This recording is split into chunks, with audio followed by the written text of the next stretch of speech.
In my last class, I reminded that this will be the last closing chapter of Bibliology and Canon.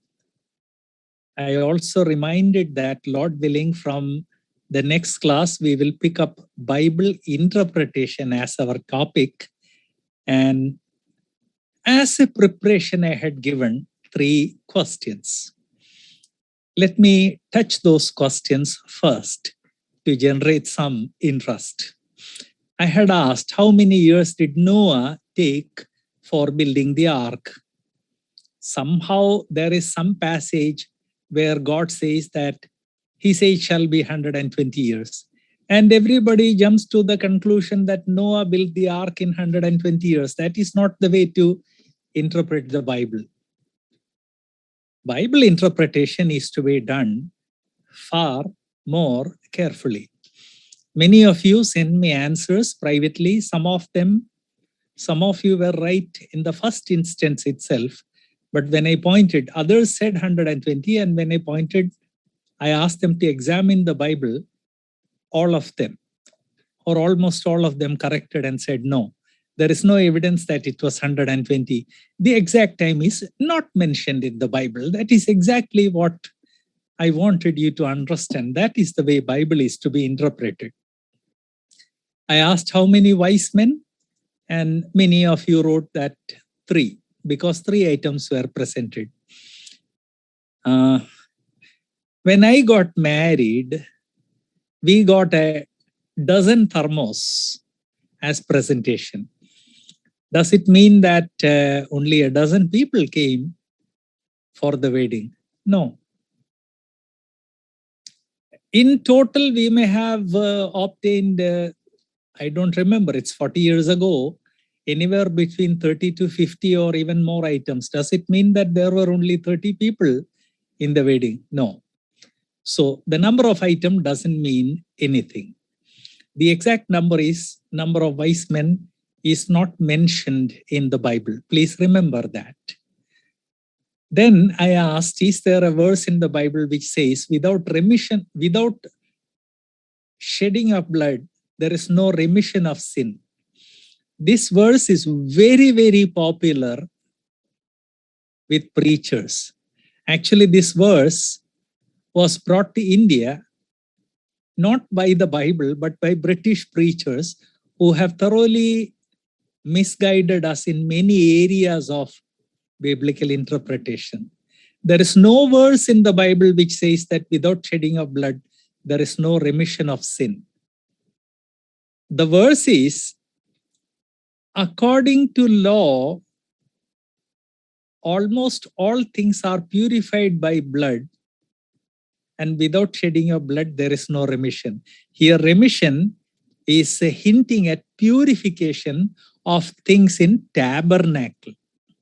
And even this verse says, according to the law, almost all things, not everything. So while the shed blood of Christ is very important, this verse does not speak directly about the shed blood of Christ. So I gave these 3 questions mainly to point out that we are very hasty in interpreting the Bible. Let us not do that. The Bible itself contains hundreds upon hundreds of verses which show how the scripture is to be interpreted. And there are some very enterprising students in our midst.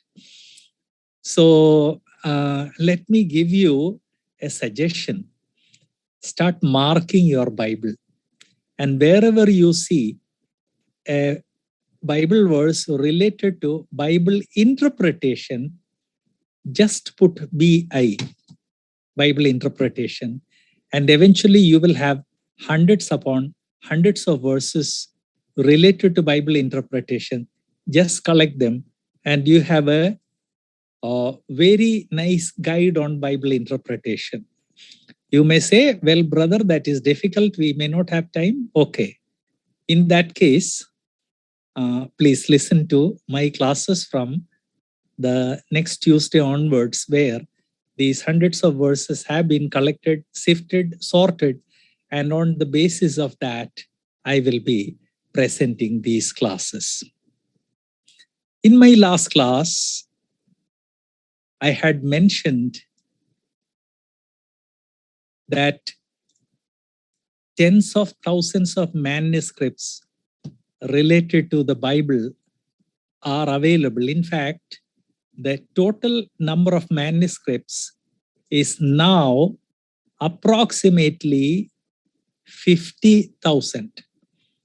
Old Testament and New Testament together, 50,000. And today in the closing class, I want to show some of these manuscripts to you. Last week, I introduced the Dead Sea Scrolls, which were produced around 400 BC. Thousands of scrolls and fragments have been found, purchased at very big cost, very, very big cost. And they are now, I'm talking only about Dead Sea Scrolls, and now they are housed in an underground bomb-proof vault by the Israel government. And you can see an exactly identical copy on the surface. So identical that a lot of tour operators, they were claiming and they believed that this was original. But this is a picture of the original Isaiah scroll. The scroll is very long. The picture only picks up a few portions. Starting from Dead Sea, we have many scrolls. Just a minute.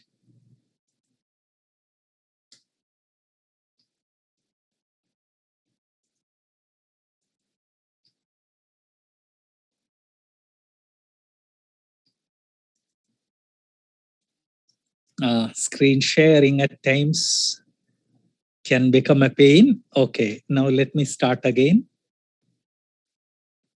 Okay. Yes, this is Isaiah scroll. This is part of what is known as the Nash Papyri, a collection of 4 papyrus fragments dating from 200 BC. That's very old. Please remember, they were produced 200 years before the time of Christ. And this way, there are lots of them. Let me show you some of these. Here is what is known as Aleppo Codex. It contains almost all of the Old Testament. And it is one of the most accurate copies of the Old Testament.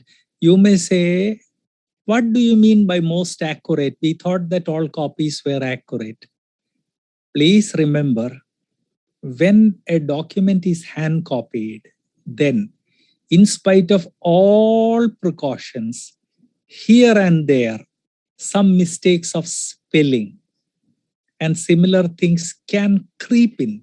But God has given us so many manuscripts that comparing them with each other, we can easily detect where an unintentional error has crept up. And towards the end of these pictures, I will show you something very interesting related to my name in Hindi to make this matter more clear. This is known as Damascus Keter. There were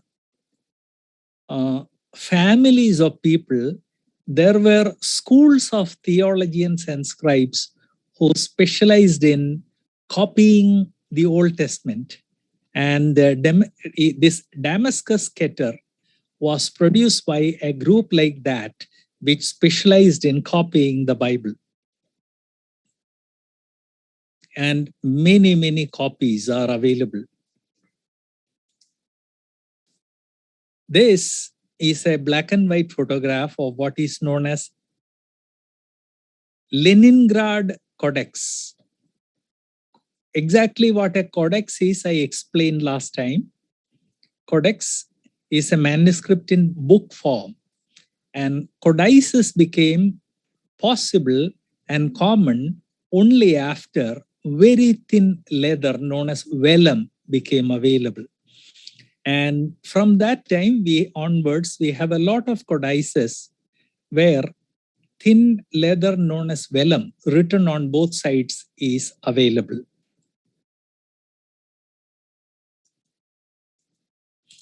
This is a page from Michigan Codex.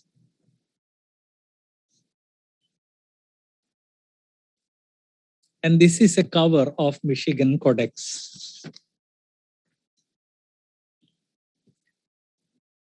You may ask, brother, why are you showing fragments of pictures? I'm trying to use those pictures which are in public domain. Public domain means where anybody can reproduce any of these. Unfortunately, the world of archaeology is dominated by theological radicals. They do research on Bible, but they don't believe that Bible is the word of God. And a lot of these manuscripts and pictures are in their control. Why? Because radical Bible colleges and radical Christian organizations, they have a lot of money. Bible believing Bible colleges, Bible seminaries, they don't have an equivalent amount of money. So a lot of these pictures, even today, they are copyrighted by theological radicals who mercilessly suppress reproduction of these pictures, because if these pictures are reproduced freely, people will believe in the Bible, and radicals don't want people to believe in the Bible. So that was Michigan Codex. Now let me show you something.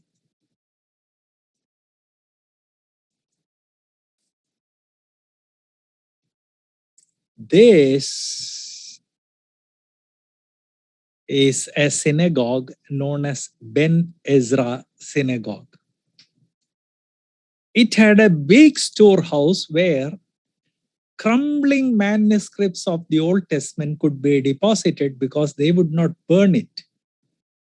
And they kept on depositing for centuries.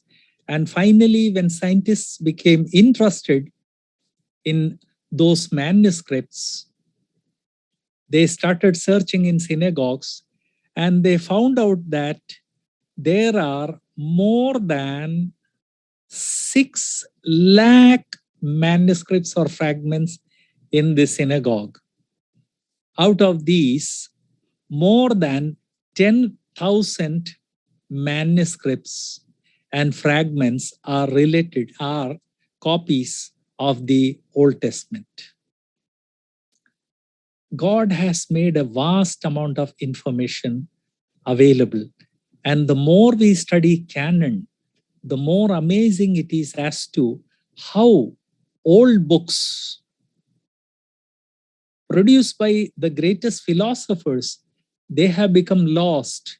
And we have only copies which were produced 1,000 or 1,200 years after the original was written. And here, just let me give me a moment. Yes. Fine. Thank you. When I share the screen, the admins find it difficult to give entry to people. And that is why I paused it for a moment. More than 6 lakh were found here, not over. In Mount Sinai, and I'm sure every Christian knows about Mount Sinai, there is a monastery. Monasteries are places established by Catholics where monks or similar people live all their life. This monastery was known as Saint Catherine's monastery. Once, a scholar, a great scholar by the name of Konstantin von Tischendorf visited this monastery. And to his surprise, he found a very big manuscript. So he asked one of the monks there to show it to him. He had a look at it, and von Tischendorf suddenly realized that so far this is the oldest biblical manuscripts which scholars have seen. And he asked the monk to give the manuscript to him. Immediately, the monk realized that he can make a lot of money, and he said no. After much pleading, he gave 1 or 2 pages, which Tischendorf took away and then showed it to the scholarly world. And then the scholarly world raised, in rupee, they raised millions of rupees to buy the entire manuscript. But by that time, a lot of pages were sold to others. Eventually, all those pages were found out in the black market, and they were all put together. And this is that codex. It is known as Codex Sinaiticus because it was found in the Sinai area. This is again one of the most important manuscripts of the Bible. Then I'm sure you all know about Vatican. Vatican has one of the biggest libraries in the world. And it has some of the most ancient possible manuscripts. One scholar, once when he was doing some research, found a very ancient manuscript, and he realized that it was a manuscript of the Bible. He brought this to the attention of a lot of scholars. And then many scholars pleaded with Roman Catholic Church to give them permission to examine and study this manuscript. They did not give it. Finally, they gave permission to one scholar, but with one condition. It was conditional. And the condition was, when you go inside, you will be searched. When you come outside, you will be searched. No pencil, no pen. And you can watch it. And somebody will be watching you all the time. And this way you can study it for a few months. What would you do with an ancient manuscript if all what you can do is watch it for a few hours a day? You cannot take pen, you cannot take paper. And on top of that, he found that this was an amazing manuscript. On the left side was one language. It is Greek, capital Greek. On the right side was Latin. Do you know what he did? He started memorizing a portion from the Greek, an identical portion from Latin every day. He would go home and write it down. And in this way, within the allocated time, he produced a vast portion of that Codex Sinaiticus. He published it. There was such a commotion, such a scandal in the scholarly world against the Roman Catholic Church that finally the Roman Catholic Church released this document for public study. And Codex, it is known as Codex Vaticanus. It has become one of the most important manuscripts of the Bible. And here I want to remind you, Bible has, the Old Testament and New Testament have always been available to people. And it is the Roman Catholic Church which has always suppressed it wherever and whenever they came into power, including India. Please remember, the British who ruled in India, they did not come to evangelize India. They were Roman Catholics. They came to plunder India. And most of you have no idea of how much they plundered from India, but I'll come to that only when we study church history. Not finished yet. This manuscript looks strange. There is a lot of writing and overwriting, isn't it? There is a reason. There was a queen who loved reading sermons of a preacher known as Ephremi. So Father Ephremi was always looking for vellum on which he could write his books. And once when he was short of vellum, he found a manuscript, he erased it. It is easy to erase handwritten ink. So he erased it and wrote his sermon on it. This manuscript, it was available in one of the libraries, and once when a scholar was studying this manuscript, suddenly by some mistake he erased the paper and there was light coming from behind it, and he realized that, well, this is not the original manuscript. The original was something else. It was erased to write these messages of Ephremi, and he started studying the original. It was the great scholar Tischendorf. And Tischendorf immediately realized that the original was a manuscript of the Bible, which was far more older than Ephremi's work. See how horrible he made it.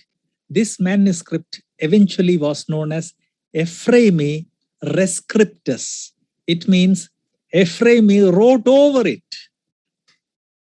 But archaeologists have techniques to recover such texts, and using such scientific techniques, they have recovered almost all the original text in Ephremi Rescriptus. Here is another picture of Tischendorf. Tischendorf has been one of the greatest scholars in Old Testament and Old Testament manuscripts. Sinai area was very popular for Christian monks, and therefore a lot of manuscripts are produced in that area. This is known as Sinaitic Syriac. Syriac, or what is in Kerala known as Suryani, is an ancient language, and the scripture was copied into Syriac at a very early stage. The New Testament was copied into Syriac as soon as it was written into various dialects of Syriac. This manuscript is almost contemporary with the New Testament, and it is known as Sinaitic Syriac. Not done. This is a very ancient translation known as Peshitta. Old Testament and New Testament. And more than 250 Old Testament Peshitta are known. And almost all of them are contemporary with the 1st century church. Finished? No. Actually, I'm giving you only some of the most important and interesting ones. Here is an amazing papyrus.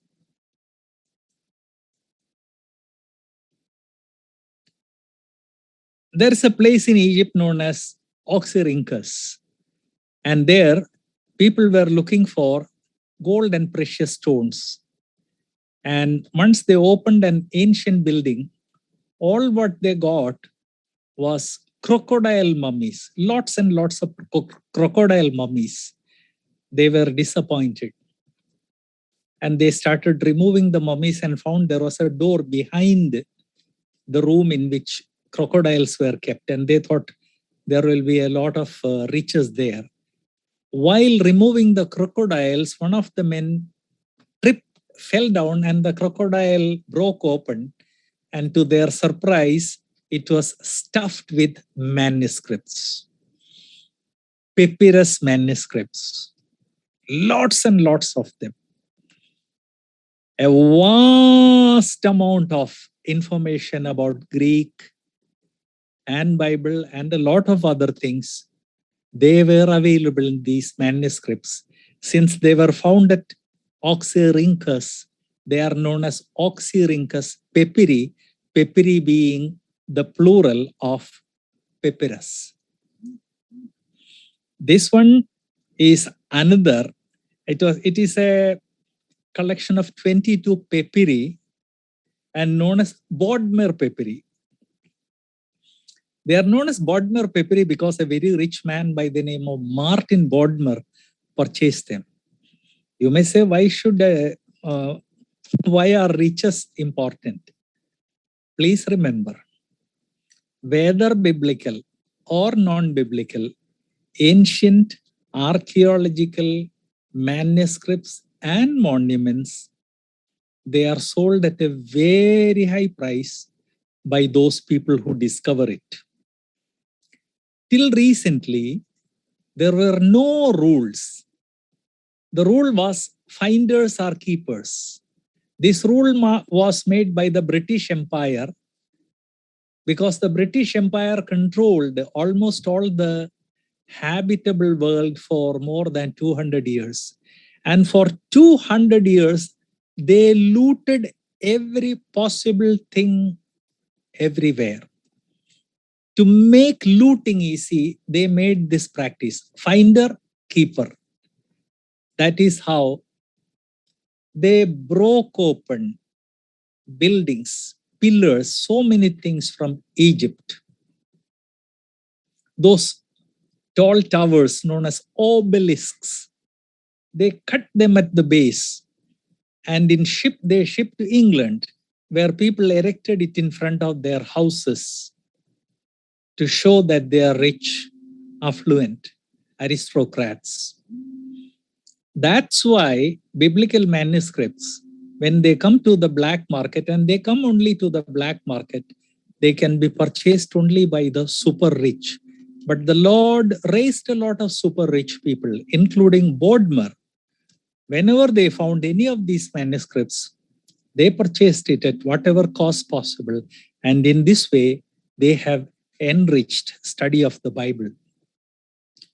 Another one is Codex Washingtonensis, or the Washington manuscript. It is a collection of the 4 Gospels.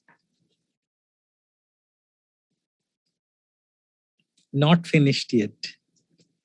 Here is another one, my favorite, Chester Beatty Papyri. It's a collection of a large number of papyrus codices acquired by another very rich man in 1930 when the British were looting. And the natives found that since the British are looting, we can also loot and sell in black market. Chester Beatty was a multimillionaire and he purchased lots and lots of these manuscripts. It became known as the Chester Beatty collection.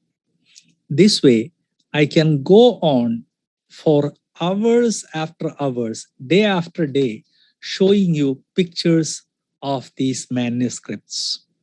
But what I have shown is sufficient to remind to Bible-believing people that God has kept so many manuscripts of the Old Testament and New Testament intact that today we have more than 50,000 manuscripts and fragments for study. And the more they study, the more they are amazed at the accuracy with which the Bible has been preserved. And here, I want to answer a question which you may have. Brother, why should we worry about all this?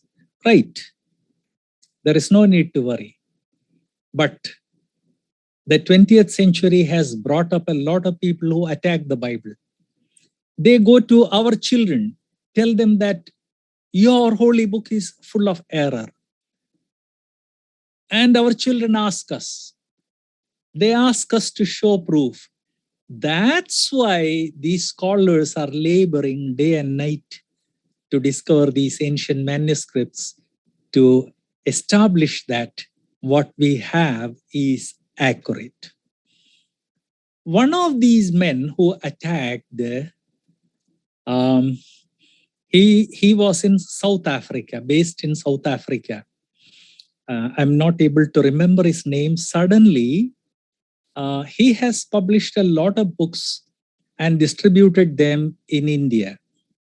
One of his books claims that there are 1 lakh errors in the Bible, 100,000 errors in the Bible. And these books are distributed free of cost. And picking up from these books, a lot of Muslim apologists, they have been spreading these lies worldwide that there are 1 lakh errors in the Bible. Please remember, the English Bible has only 8 lakh words. If in a Bible made up of 8 lakh words, if there are 1 lakh errors, that means every word in the Bible is erroneous. Is there anyone here who has felt that what we are reading from the Bible, it is beyond understanding? If every word is in error, it would be beyond understanding. It is such an outrageous and stupid claim, but a lot of people believe it because many times we Christians fail to provide these proofs to our children. Do you know how they claim that the Bible has 1 lakh errors? Let me give you an example. This is my name. It can be written in many ways in Hindi language. I'm sorry, but I hope you can see the whole of it. When we share a picture, there is definitely a problem with layout. 1, 2, 3, 4, 5, 6, 7. My name in Hindi can be written in 7 ways. Minimum. When biblical manuscripts were copied, names common in that region, spelling. See, this is my own name, but the spelling is different. A good example would be when Lord Jesus talked about Jonah, the New Testament says Jonas. The Old Testament says Yonah. English Bible says Jonah. The correct Greek pronunciation is Yonah. In New Testament, Jonah became Jonas.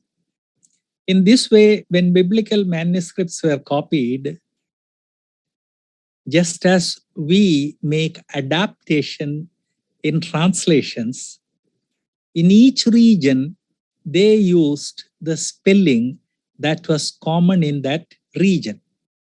So, if the name Johnson comes in one Bible verse, and if there are 7 different copies with 7 spelling, they would count it as 7 errors. And if there are 100 manuscripts, they would claim there are 700 errors. These are not errors. These are variations of spelling, which is very, very common according to region. What I wanted to tell you was that people who attack the Bible, they have been making false claims in the name of the Bible. But unfortunately, we have sold our birthright like Esau. We have sold our birthright to theological radicals. Muslims attack the Bible, rationalists attack the Bible, atheists attack the Bible, even Christian backsliders attack the Bible. Do you know why? Because these people do not like biblical morality. They do not like the idea of biblical separation. So they use a strategy which has been used in courts of law to defend guilty people, not to defend innocent people, to defend guilty people. And the method is show that the witness is unreliable. So they want to repeatedly claim to us that the witness of the Bible is false. And for that, they give a lot of references. Look at spelling variations, look at this. Well, variation of spelling is a very common thing when a book is published in one region and the other region. We know today, we who use computers and word processors, we know that American spelling is different from British spelling. And when we use a word processor, it asks us, do we want American spelling? Do we want British spelling? I prefer American spelling because they have simplified it. But then when I say neighbor, NEIGHBOUR is British spelling, American spelling doesn't have U. It just says BOR. These are not errors, these are regional variations. And since Bible was copied for use worldwide, names were adapted according to region, just as Bible translations are adapted to different languages and regions. But please remember, in India, theological radicals have been able to take over because in India, most of the conservatives are in congregational churches. And in congregational churches, since there are no pastors, since there is no hierarchy, since there is no bishop, everybody tries to suppress others. Everybody tries to suppress others. And to suppress our own brothers and sisters, people in congregational churches have found out a good method. Do you have a degree in theology? Yes. From where? Brethren Bible Institute. Oh. It is not a university. I have a degree from Serampur University. Have you heard it? Several brethren preachers have come and claimed to me, I have a degree from Serampur University. I always tell them, okay, let us do it this way. You're talking about Indian universities, isn't it? Yes. I have a minimum of 3 degrees from an Indian university, Jivaji University, bachelor's, master's, and doctorate. I will show those degrees to you. Each one of them says Jivaji University. And you show me your degree which says Serampur University. Then they start making a lot of excuses. In India, there is no university by the name of Serampur University. But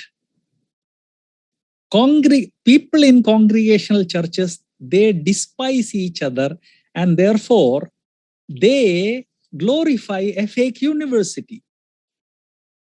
Please use right to information, RTI, and ask UGC, where there is any university in India known as Serampur University, because in India, only UGC can approve universities.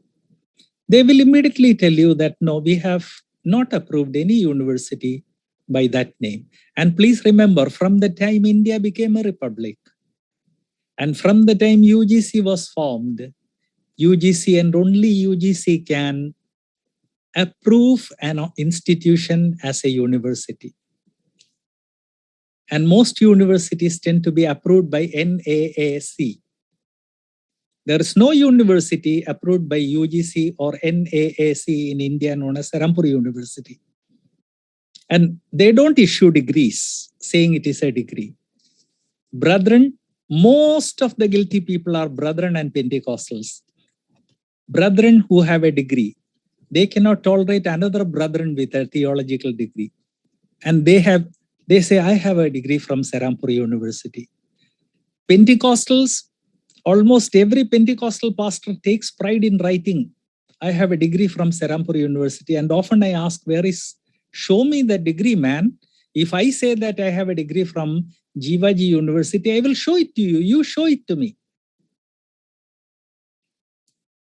I have had many experiences where one brethren teacher or other comes and says, you have a theological degree, isn't it?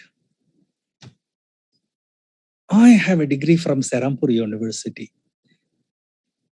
Sometimes ago, a fellow came to me and said, I have a BD from Serampur University. It is more valuable than MTH, issued by Brethren Bible Institute. And I would always say, hey, that is so wonderful. But let's do one thing. You show me your degree where it says Serampur University. As soon as possible, I will bring it. And the fellow disappeared. And for the last 23 years, he has not spoken about his BD. We, brethren, we despise each other. We love suppressing our brethren to become big. And because we despise each other, we have repeatedly claimed that a fake name is a university. Please remember, in India, no institution can claim to be a university without UGC approval, and UGC has never approved any university by the name of Serampur University. Do you know why? India is a secular nation, and the secular nation cannot approve or grant theological degrees. And as I told you, Mysore University, it does not give degree in theology, it gives degree in Christian studies, and external examiners are mostly Hindus. I know it firsthand because I'm a member of the Council on Christian Studies. And I go to Bangalore when meetings are called to attend these meetings. And please remember, the Council on Christian Studies, the majority of them are Hindus, not Christians. It is not theology. India is a secular country. It cannot issue degrees in theology. But a fake name has become equivalent to university. Do you know why? Because I despise you. You despise me. And therefore, we have created a Nehushtan. We worship that Nehushtan, you are God. It is a fake God. It doesn't exist. And those of you who are listening to me, please remember, at least now we should stop despising each other. And do you know what happened? While we have been despising each other, the theological radicals, they have been taking over the brains of our children. They have been capturing the brains of our children. And here we are still fighting whether my degree is genuine, your degree is genuine, whether this Bible school, that Bible school. In fact, I taught in a Bible school where the vice president of the committee, that means trust, he always used to say, we are issuing fake degrees. Because he despised the faculty members, he despised the students. We brothers, as long as we despise each other, theological radicals will take over. Let me give you the summary. Bible is the verbally inspired word of God. It was inspired by the Holy Spirit. The moment you stand up in the pulpit and say, Peter says this, Paul says this, James says this, you are questioning the divine authority of the Bible. This kind of expressions should stop. We should stop glorifying Nehushthans of this world. We should once again reclaim our authority. Tregulus, a brethren man, he was deeply, closely connected with manuscripts of the Bible. I forgot to mention him. W. Vine, one of the greatest scholars. It is time for the brethren people to reclaim that. There are some non-brethren people, but they are all from congregational churches, which are no different. They are identical to the brethren. And I exhort all of you, let us focus where our focus should be. Let us focus on the Bible. Let us stand for defending the Bible. Let us teach it as word of God, not as Paul's word or Peter's word. Even our vocabulary has been corrupted by theological radicals. And the results are obvious. When our child comes and asks a question related to the reliability of the Bible, we have no answer. When our child comes and says, oh, such and such person said, Mark was the first gospel to be written. You ask your child, go back and ask him for proof. Your child may say, oh, he has a degree from Serampur University. So you ask him a second question. Go and ask him to show his degree from that so-called university. And then ask him to give proof that Mark was the first gospel. We have become cowards. Do you know why? We have sold our birthright. And why did we sell our birthright? Because we love attacking each other. Why do we love attacking each other? Because there is no hierarchy. Should a hierarchy be brought? No. But a change has to come. And we have to understand that while the two cats were fighting over which piece of the butter goes to them, the monkey was eating it, eating the whole piece of butter. I hope you know that story. I thank God that He enabled me to cover these subjects in the last 14 classes, Lord willing. In our next class, we will go to Bible interpretation. Assignment? Okay, here is an assignment. Why don't we teach Sermon on the Mount in brethren churches? Sermon on the Mount is such a fantastic collection of teachings. Why we don't teach it in the assemblies? Any idea? I would love to have answers. Please post in BTA group so that everybody can see it. Don't feel there is no, if you make an error, nothing to feel insulted or humiliated, because we all make mistakes. That is how we learn. So why don't we teach Sermon on the Mount in the assemblies? Something which even a person like Mahatma Gandhi loved very much. Please start posting answers in the BTA group. One more assignment. Can you find at least 5 verses in the Bible where the Bible interprets itself? I'll give you an example. When the Lord gave the parable of the seeds, disciples wanted to know what the meaning is. And then the Lord makes it very clear what the meaning is. Now, don't quote that because I already quoted it. This way, can you find 5 verses where the Bible interprets itself? I know there are many enterprising students here. Please try to post in the BTA group. If you're not in BTA group, please write to me. I will add you. God bless you. uh,